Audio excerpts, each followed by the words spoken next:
1975 వరకు ఈ పాఠశాలలో చదివారు. అలాగే doctor NS Venugopal MSc PhD BL వీరు 6 నుంచి 10 తరగతుల వరకు మన పాఠశాలలో విద్యను అభ్యసించారు. కె కావ్య హైకోర్టు నందు మాస్టర్గా పనిచేయుచున్నారు. ఈమె 10వ తరగతి మన పాఠశాలలో 2012-2013 విద్యా సంవత్సరంలో పూర్తి చేయడం జరిగినది.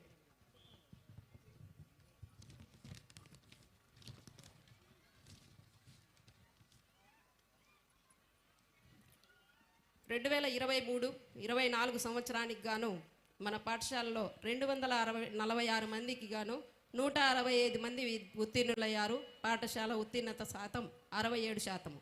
ఈ విద్యా సంవత్సరం అనగా 2024-25 గాను 230 మంది 10వ తరగతి విద్యార్థులు పబ్లిక్ ఎగ్జామినేషన్ కొరకు ఫీజు చెల్లించి ఉన్నారు. సర్వేపల్లి రాధాకృష్ణ విద్యార్థి మిత్ర పథకం ద్వారా మన పాఠశాల విద్యార్థులకు యూనిఫాము, పుస్తకాలు, dictionary, notebooks, bags, shoes, socks, belt అందిస్తున్నాము. వీటిని రోజువారీ విద్యార్థులందరూ ఉపయోగించుకునేలా ప్రోత్సహించున్నాం. ఆటలు, క్రీడలు, క్రమశిక్షణ ప్రతిరోజు వ్యాయామ ఉపాధ్యాయులు విద్యార్థుల చేత మాస్టర్లు చేయిస్తున్నారు.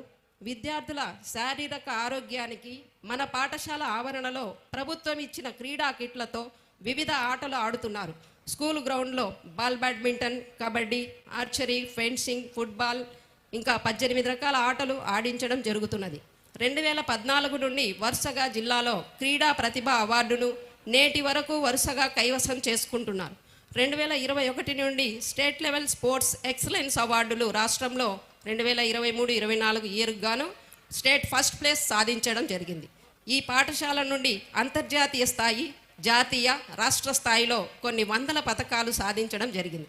అందులో భాగంగా పూర్వపు విద్యార్థిని కె వెన్నెల 2018లో అంతర్జాతీయ స్థాయిలో బ్యాడ్మింటన్లో 5వ స్థానం సాధించి, అలాగే ఆర్చరీలో కె మహాలక్ష్మి, హర్షవర్ధన్ జాతీయ స్థాయిలో ప్రస్తుతం రాష్ట్ర గౌరవ ముఖ్యమంత్రి శ్రీ నారా చంద్రబాబు నాయుడు గారిచే ప్రశంసా పత్రము మరియు 20,000 రూపాయల నగదు, ఒక ట్యాబు, బంగారు పథకం అందుకున్నారు. పి సులోచన జాతీయ స్థాయిలో రెజ్లింగ్ నందు కుస్తీ పోటీలో కాంస్య పథకం సాధించింది. ఈ విజయ పరంపర నేటికిను కొనసాగుతున్నది.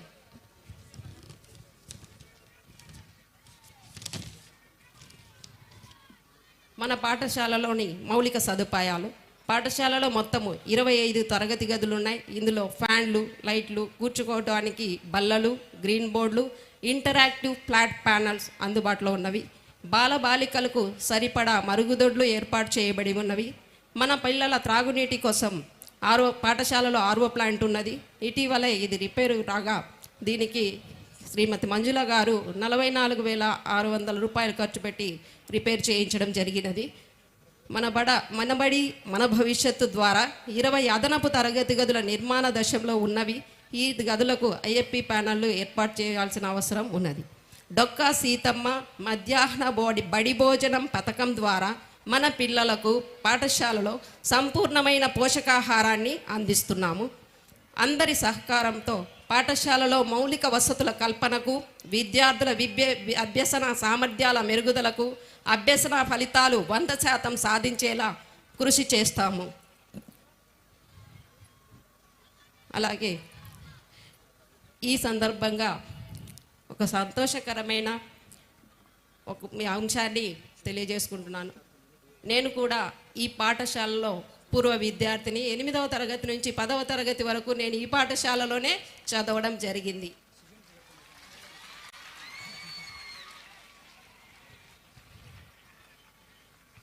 అందరికీ వచ్చిన తల్లిదండ్రులందరికీ ఒక ముఖ్య విషయము, సమావేశము పూర్తి అయిన తరువాత ఈ సమావేశం పైన మీ యొక్క అభిప్రాయాలను, సూచనలను స్టేజ్ పక్కనే ఒక సజెషన్ బాక్స్ ఉంచడం జరిగింది.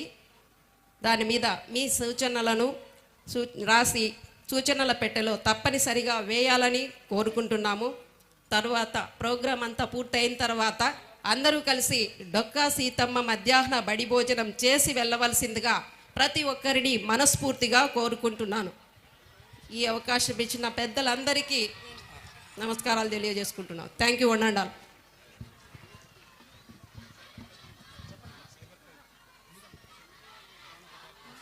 ప్రధానోపాధ్యాయులకు నమస్కారాలు. మంచి సందేశం ఇచ్చారు. తర్వాత సమాజంలో నాటికి పెరిగిపోతున్న సైబర్ క్రైమ్ మరియు మాదక ద్రవ్యాల నివారణ, బాల్య వివాహాలపై అవగాహన, ఆత్మరక్షణ తదితర అంశాలపై ప్రసంగించవలసిందిగా మహిళా పోలీస్ శ్రీమతి శాంతకుమారి గారిని ఆహ్వానిస్తున్నాం.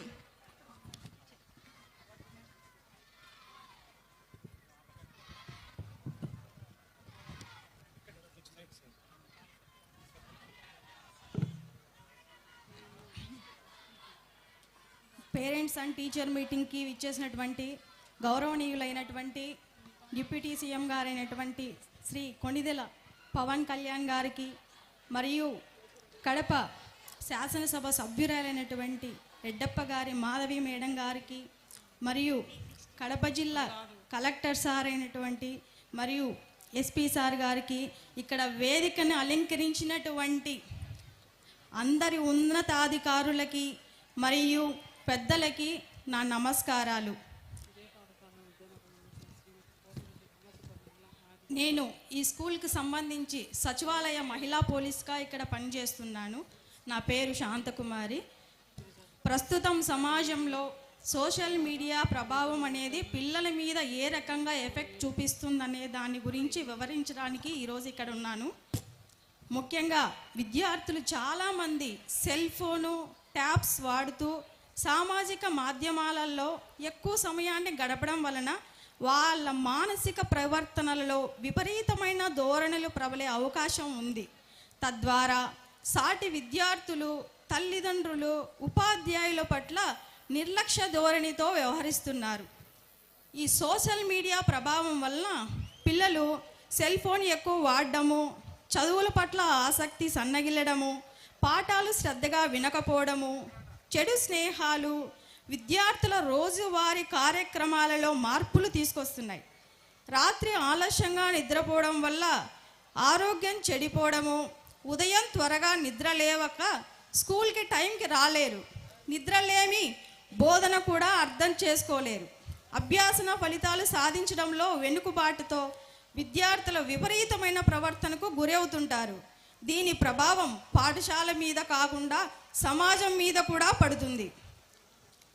ఈ సోషల్ మీడియా వలన పిల్లలు సెల్ ఫోన్కి ఎక్కువగా అడిక్ట్ అయ్యి ట్యాబ్స్, ఇంటర్నెట్లో ఎక్కువ సెర్చ్ చేస్తూ ఈ సెర్చ్ చేస్తున్నటువంటి సమయంలో పిల్లలు ఏం చూస్తున్నారనే విషయాన్ని తల్లిదండ్రుల పర్యవేక్షణలో లేకపోవడం వల్ల వారు హింసాత్మకమైనటువంటి చిత్రాలు చూడడము, మరియు ప్రమాదకరమైనటువంటి ఆటలు ఆడడము, అపరిచితులైనటువంటి వ్యక్తులతో పరిచయాలు పెంచుకోవడం లాంటివి ఎక్కువగా చేస్తున్నారు.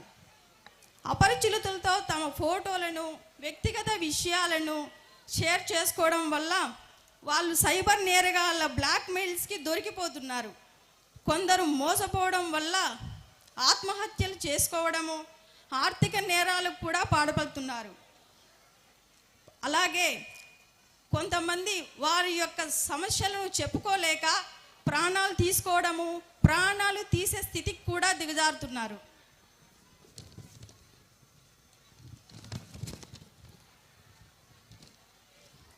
కాబట్టి ఇలా సెల్ ఫోన్కి అడిక్ట్ అయినటువంటి స్టూడెంట్స్కి మనం ఏ రకంగా చర్యలు తీసుకోవడం వల్ల వాళ్ళు అడిక్ట్ కాకుండా తిరిగి యథాస్థితికి వస్తారనే విషయంలో మనం తల్లిదండ్రులుగా మరియు ఉపాధ్యాయులుగా తీసుకోవాల్సిన చర్యలు ఎలా ఉండాలి అంటే, పిల్లలు సెల్ ఫోన్కి బానిసగా మారిన వాళ్ళకి కౌన్సిలింగ్ రెగ్యులర్గా ఇస్తూ ఉండాలి. పాఠాలతో పాటు ఆటలు, పాటల వైపు విద్యార్థుల దృష్టిని మరించాలి. సహపాఠ్యాంశాలలో విద్యార్థులు పాల్గొనేలా ఎంకరేజ్ చేయాలి. ఈ పోటీలలో పాల్గొన్న విద్యార్థులకు ప్రోత్సాహకాలుగా అందించాలి.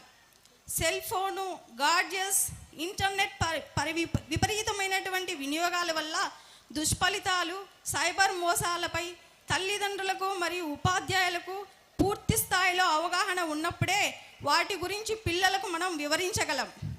సెల్ ఫోన్, ట్యాబ్లు, ఇంటర్నెట్కి దూరంగా ఉంచడం ఈ రోజుల్లో కష్టం కనుక ఖాళీ సమయంలో హోంవర్క్స్ అన్నీ పూర్తయ్యాక తల్లిదండ్రుల సమక్షంలో వ్యక్తిగతంగా విద్య, వైజ్ఞానిక, క్రీడా, సాంస్కృతిక రంగాల్లో విజయం సాధించేలా వీరిని ప్రోత్సహించాలని ఈ సందర్భంగా అందరి తల్లిదండ్రులకి విజ్ఞప్తి చేస్తున్నాను.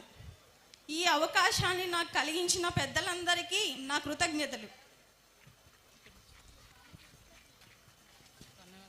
చాలా మంచి సందేశాన్ని